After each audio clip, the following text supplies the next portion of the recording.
Good morning Chhattisgarh, आप देख रहे हैं IBC 24 और मैं हूं आपके साथ शुभांगी ठाकुर। इस बुलेटिन में हम आपको देंगे छत्तीसगढ़ की सभी बड़ी खबरों का पूरा अपडेट। बुलेटिन की शुरुआत करेंगे, लेकिन सबसे पहले नजर आज के हेडलाइंस पर। आज ओडिशा के दौरे पर रहेंगे सीएम साय, संबलपुर में करेंगे चुनावी सभा, भाजपा प्रत्याशी के लिए करेंगे प्रचार।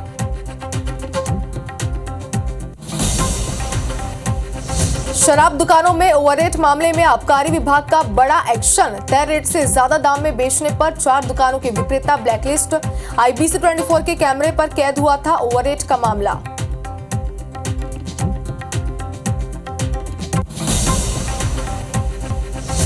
बिलासपुर में कार में नशे में धुत होकर स्टंट करना युवकों को पड़ा भारी, वायरल वीडियो पर संज्ञान लेकर पुलिस ने पकड़ा। वाहन के विंडो में लटक कर मस्ती करते दिख रहे आरोपी।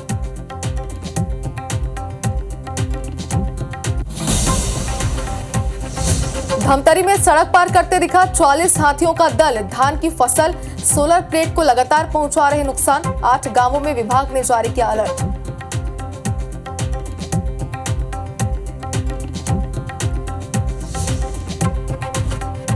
प्रायोजक हैं राजयोग पेंट, खुशियां आपकी रंग हमें, खुशियां आपकी रंग हमारे।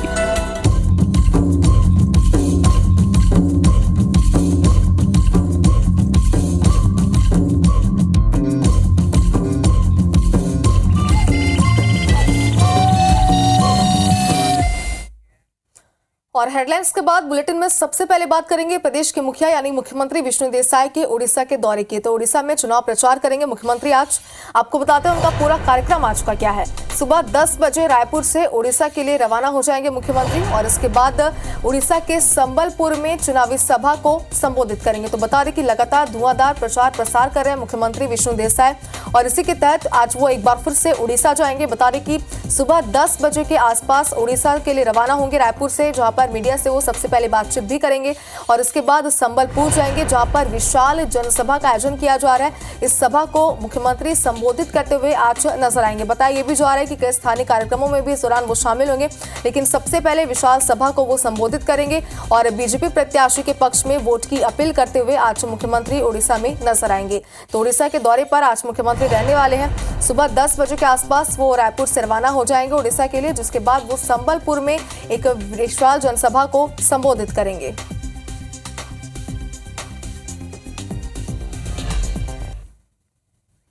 और पिछले कुछ सालों में छत्तीसगढ़ में भ्रष्टाचार को लेकर सबसे ज्यादा जो चंद विभाग बदनाम हुए उनमें एक आबकारी विभाग है। पिछली सरकार के समय यहां भ्रष्टाचार का ऐसा खेल खेला गया जिसकी कोई सानी नहीं है। सरकार अब इस विभाग की सूरत और सीरत बदलने जा रही है, जिससे करीब 600 करोड़ रुपए के अवैध उगाही के खेल पर ब्रेक भी लग जाएगा। कैसे, देखिए इस रिपोर्ट में।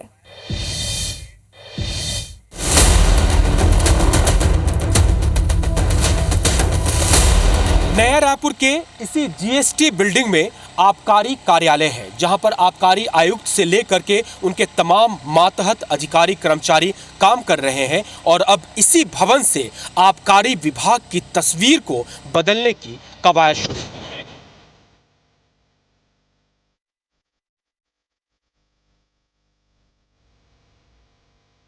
पिछली सरकार के समय छत्तीसगढ़ के आबकारी विभाग में भ्रष्टाचार का जो खेल खेला गया वो अब किसी से छिपा नहीं है।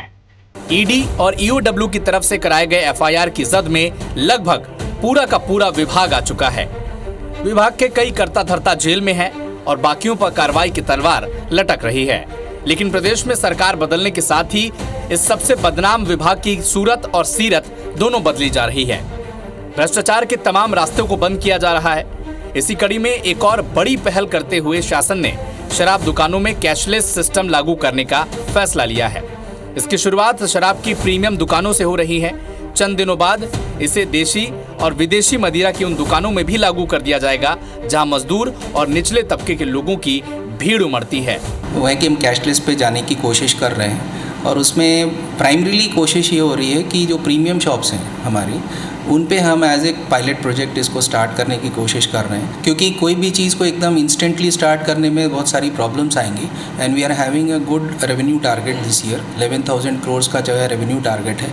ऐसी कोई भी स्टेप्स को लेकर के हम इनिशिएटिव ज़रूर लेना चाहेंगे, जिससे कि किसी भी तरीके की जो है शिकायतें भी ना हो और हमारी रेवेन्यू लॉसेस भी ना हो। कैशलेस सिस्टम लागू करने का ये फैसला अपने आप में इतना महत्वपूर्ण इसीलिए है कि अब तक विभाग जो घोटाले सामने आए हैं उसके बारे में लोग तो जान ही गए हैं, लेकिन शराब दुकानों पर ओवर रेट चार्ज के जरिए भ्रष्टाचार का जो खेल खेला गया उस पर किसी की नजर ही नहीं गई। शराब दुकानों में खासकर देसी शराब दुकानों से शराब खरीदते वक्त हर बोतल पर 10 से 20 रुपए ज्यादा वसूले गए। ये खेल खुलेआम चल रहा था। एक पेटी में देसी शराब की 48 बोतल होती हैं। इस एक पेटी के पीछे 500 से 700 रुपए की उगाही की जाती रही। इस खेल का सालाना टर्नओवर 500 से 600 करोड़ रुपए बताया जाता है। ये पैसे प्रदेश की आम जनता, मजदूर और गरीबों से लूटे गए, जिसे प्लेसमेंट एजेंसी से लेकर शराब सिंडिकेट में शामिल नीचे से ऊपर तक के लोगों में बांटा गया। चूंकि सरकारी खजाने के नुकसान से इस पैसे का कोई लेना देना नहीं था, इसीलिए कभी किसी ने इस तरफ झांक कर देखा तक नहीं। कैशलेस सिस्टम लागू होने से 500 से 600 करोड़ की इस काली कमाई का पूरा नेटवर्क बैठ जाएगा। जितनी भी सरकारी शराब दुकानें चल रही हैं उनकी व्यवस्थाओं को सुदृढ़ करने के लिए निरंतर प्रयास किए जा रहे हैं, और इसी में जो दुकानों में शराब बिक्री के समय ओवर रेटिंग की समस्याएं आती हैं और चिल्लड़ ना होने की जो समस्या आती है उसको लेकर सभी दुकानों में QR कोड लगाए जा रहे हैं। कैशलेस सिस्टम लागू होने की पहल पिछले 2 से 3 महीने पहले ही शुरू कर दी गई थी। इस सिस्टम को लागू करने के लिए हर शराब दुकान के नाम से एक अकाउंट क्रिएट किया गया है। बैंक की तरफ से नोडल एजेंसी SBI को चुना गया है। शराब दुकानों में QR कोड प्रिंट कर लगाया जाएगा। रेट चार्ज के हिसाब से ऑनलाइन पे कीजिए और शराब लेकर चले जाइए। इसके बाद चेंज नहीं होने के नाम पर ज्यादा पैसे वसूले जा सकेंगे।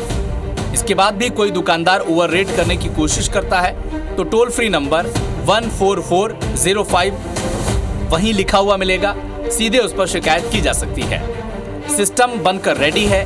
इंतजार आचार संहिता खत्म होने का है। 4 जून को आचार संहिता खत्म होते ही इसे लागू करने की तैयारी है।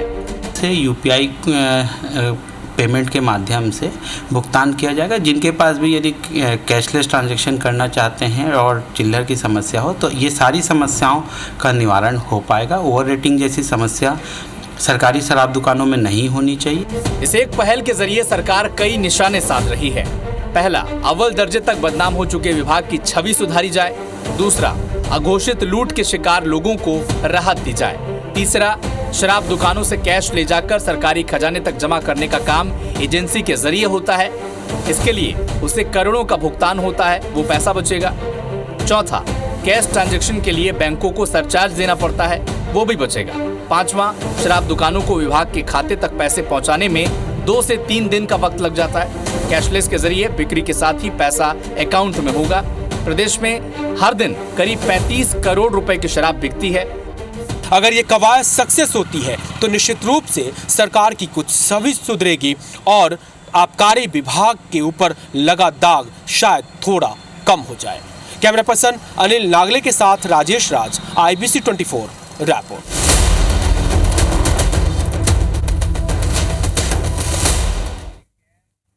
और इसी बीच एक बड़ी खबर आपको दिखाते हैं। मुख्यमंत्री विष्णुदेव साय ने सोशल मीडिया प्लेटफॉर्म X पर पोस्ट किया है। सीएम ने राहुल और प्रियंका गांधी पर हमला बोला। छत्तीसगढ़ के कांग्रेस नेता आप लोगों को बुद्धू बना देते हैं, अज्ञानता का फायदा उठा आप लोगों को बुद्धू बनाते हैं।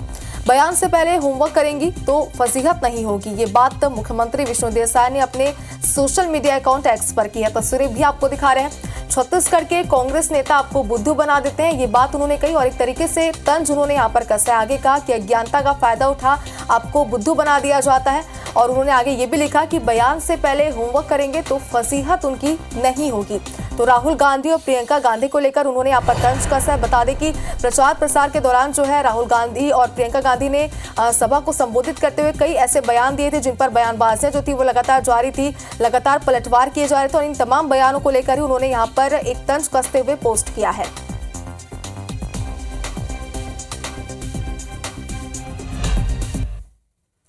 और रायगढ़ शहर में लोगों को शुद्ध और ठंडा पेयजल उपलब्ध कराने के लिए लगाया गया वाटर ATM सफेद हाथी साबित हो रहा है।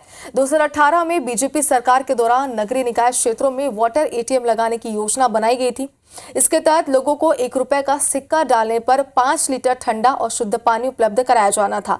इसी तर्ज पर रायगढ़ में 50 लाख रुपए खर्च कर लगाए गए 5 वाटर एटीएम मेंटेनेंस के अभाव में बंद होने लगे हैं।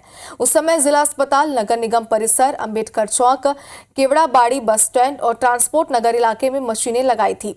योजना की बदहाली पर जहां बीजेपी पार्षद नगर निगम की घेराबंदी कर रहे हैं और वाटर एटीएम के बंद होने को लेकर निगम को जिम्मेदार ठहरा रहे हैं, वह इस पर कांग्रेस मेयर जानकी काटजू का कहना है कि मशीनों का मेंटेनेंस नहीं होने की वजह से मशीनें खराब हुई हैं।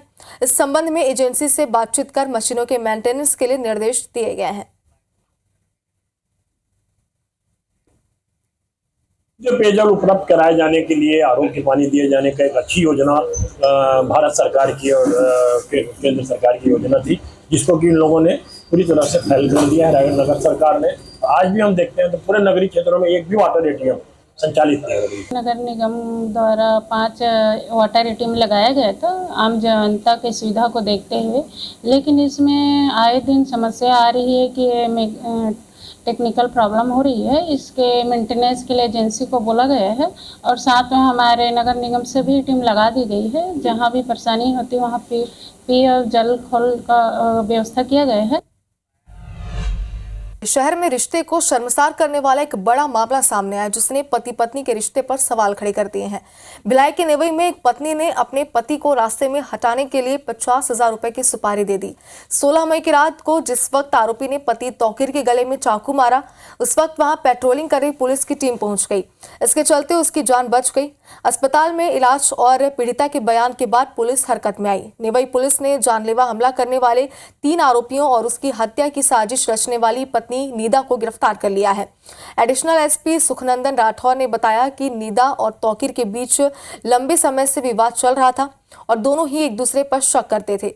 अपने पति से छुटकारा पाने के लिए नीदा ने अपने मुंह बोले भाई आजाद से बात की और 50,000 रुपए देकर उसकी हत्या की साजिश रची।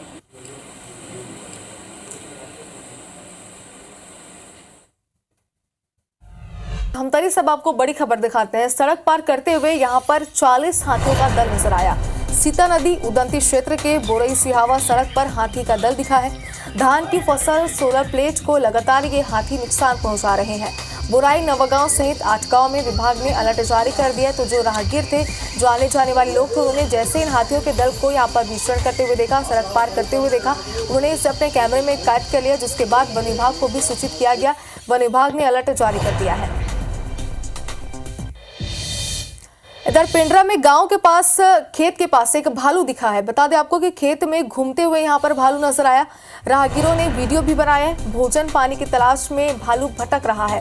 मरवाही वन परिक्षेत्र के पिपरिया गांव का ये पूरा मामला बताया जा रहा है। तो आपको बता दें कि तस्वीरें भी सामने आ चुकी। वीडियो में आप देख सकते हैं कि किस तरीके से खुलेआम ये भालू यहाँ पर विचरण कर रहा है। लोगों में दहशत का भी माहौल है। बता दें कि खाना और पानी की तलाश में ये भालू गाँव के अंदर घुसा है और इस तरीके से विचरण करता हुआ यहाँ पर नजर आ रहा है।